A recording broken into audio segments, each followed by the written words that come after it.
गांधी ने ब्रिटिश शासन के खिलाफ अपना तीसरा बड़ा आंदोलन छेड़ने का फैसला किया।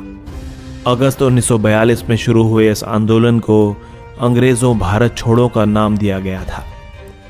हालांकि गांधी जी को फौरन गिरफ्तार कर लिया गया, लेकिन देश भर के युवा कार्यकर्ता हड़तालों और तोड़फोड़ की कार्रवाइयों के जरिए आंदोलन चलाते रहे।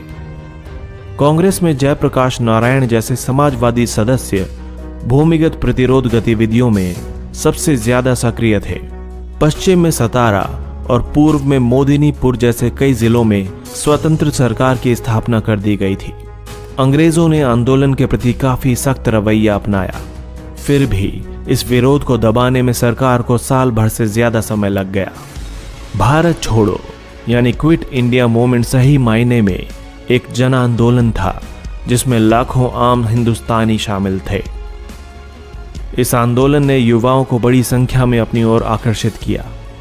उन्होंने अपने कॉलेज छोड़कर जेल का रास्ता अपनाया। जिस दौरान कांग्रेस के नेता जेल में थे, उसी समय जिन्ना तथा मुस्लिम लीग के उनके साथी अपना प्रभाव क्षेत्र फैलाने में लगे थे। इन्हीं सालों में मुस्लिम लीग को पंजाब और सिंध में अपनी पहचान बनाने का मौका मिला, जहां अभी तक उसका कोई खास वजूद नहीं था।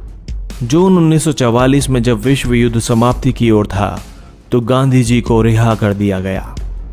जेल से निकलने के बाद उन्होंने कांग्रेस और लीग के बीच फासले को पाटने के लिए जिन्ना के साथ कई बार बात की। 1945 में ब्रिटेन में लेबर पार्टी की सरकार बनी। ये सरकार भारतीय स्वतंत्रता के पक्ष में थी। उसी समय वायसराय लॉर्ड वॉवेल ने कांग्रेस और मुस्लिम लीग के प्रतिनिधियों के बीच कई बैठकों का आयोजन किया। 1946 की शुरुआत में प्रांतीय विधान मंडलों के लिए नए सिरे से चुनाव कराए गए।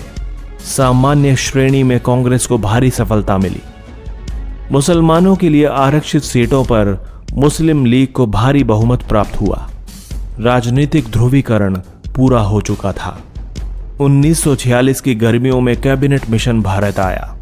इस मिशन ने कांग्रेस और मुस्लिम लीग को एक ऐसी संघीय व्यवस्था पर राजी करने का प्रयास किया, जिसमें भारत के भीतर विभिन्न प्रांतों को सीमित स्वायत्तता दी जा सकती थी।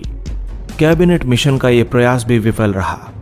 वार्ता टूट जाने के बाद जिन्ना ने पाकिस्तान की स्थापना के लिए लीग की मांग के समर्थन में एक प्रत्यक्ष कार्यवाही दिवस का आह्वान किया। इसके लिए 16 अगस्त 1946 का दिन तय किया गया था। उसी दिन कलकत्ता में खूनी संघर्ष शुरू हो गया।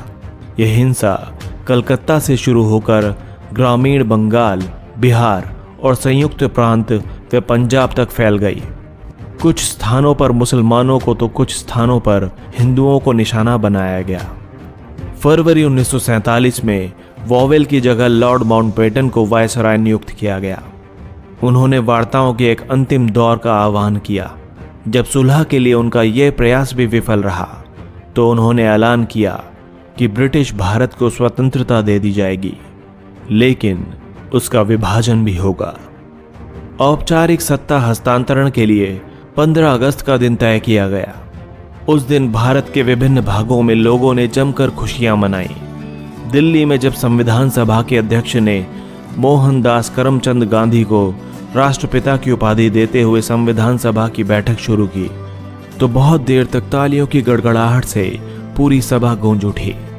15 अगस्त 1947 को राजधानी में हो रहे उत्सवों में महात्मा गांधी नहीं थे।